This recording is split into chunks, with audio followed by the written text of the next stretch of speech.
that's what I'm getting at. We spend a lot of time in those questions, and if you pay attention to like the emotional roller coaster, they go up and down a lot in consultation based on the questions we ask them, right? When in all actuality, the first thing we need to know is what they love. That's the first question I ask every time. Emily, can you please tell me 3 things you currently love about your hair? I love the length.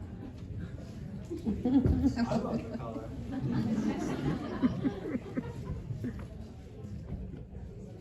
I do too. I'd like to see them brought up a little bit more. I think it'll bring your face out a little bit more. So, length, she loves the color, and she likes the pieciness around the face. Have you guys ever tried to talk someone out of a relationship before? Good luck. Like, why wouldn't you start finding out what they love? See? Bring a little light to the table, right? So, do you see what I mean though? If this is a full service, I already know the color. I know that it's staying long, and I know that she wants some flickery fun around the face, right? I mean, there's not a whole lot more I need to know. I need to know the restriction of what is too short on the fringe. And I'll be really honest, she didn't know anything I was gonna say other than I did talk to her about her fringe outside and told her that it would be no shorter than in between the cheekbone and the chin would be the start. So it would be a beautiful sweep. And she felt safe with that, so she agreed, okay? So that was kind of the conversation we had outside, but what else do you need to know? Be honest. What else do you need to know about the service today if you're doing a cut and a color? How she wears her hair. Isn't that determined by us? Does she style at home? Should they have to spend any time on it if it's a good haircut? I'm just being, look, you guys are gonna say things because I want you to, but I'm gonna say things back because I want you to think. You know what I mean? Like, to me, a good haircut styles itself. I used to crack up and I'd hear people call the salon and say, I want a haircut with a style. Well, what the hell is a haircut without? That's what I always wanted to know, you know? Then I've actually started to see them. You guys all know what I'm talking about. You usually feather back on top and they look like a planter's peanut head.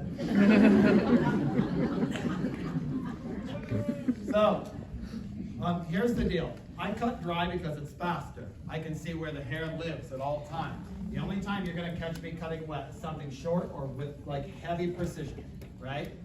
And why would I need to do that when I have Cole Thompson? So, that's my point. I can see where it lives. How do I convince my clients to come in this way? You have to put the ball in their court. You have to make it appetizing to them. So I usually start with if they ask, well, why? I'll say, well, you know, you love how I style your hair. What's your client gonna say as soon as you say that? The thing that we should paint on the wall of every one of our salons. We already know you can't do this at home. Right? So as soon as you lead with, you know, you love how I style your hair. Oh yeah, absolutely. So if you come in this way, I can cut you first. It's gonna give you a better haircut because I can see what you're doing with your hair. I can see where your hair naturally wants to live. Right? And it's going to make it easier to maintain for you, but then I'm still going to give you a full service. I still wash you, and I still style you afterwards. So they get the whole thing, it's just backwards. It saves a lot of time for me. Think about your color services if you were to go about it this way. Why color hair that lays on the floor an hour later? It's a waste of your time and your product, and we're really starting to poison this earth by rinsing all that unnecessary shit down the drain. We should do our part, don't you agree? Cool. So, the thing about a lot of the curtain fringes, you know, is its vocabulary. Say bangs to somebody, you're going to get no 98% of the time. Although we know bangs means 100 different things, they think you're going to hit them right in the head with a machete. It's the truth, right? And they're like, no, absolutely not. When you use like soft fringe, right? When I use things like, how do you feel about like a flickery, frothy, moving layer? Yeah. The smile shows it all, right? So a lot of it is just like how you're using your terminology too. Make it attractive.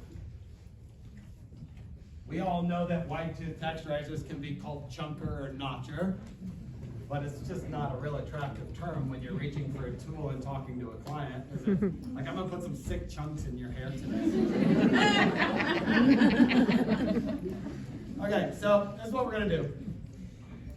We're gonna start off by cutting the fringe, and then we're gonna cut the layer, and then we're gonna cut the perimeter.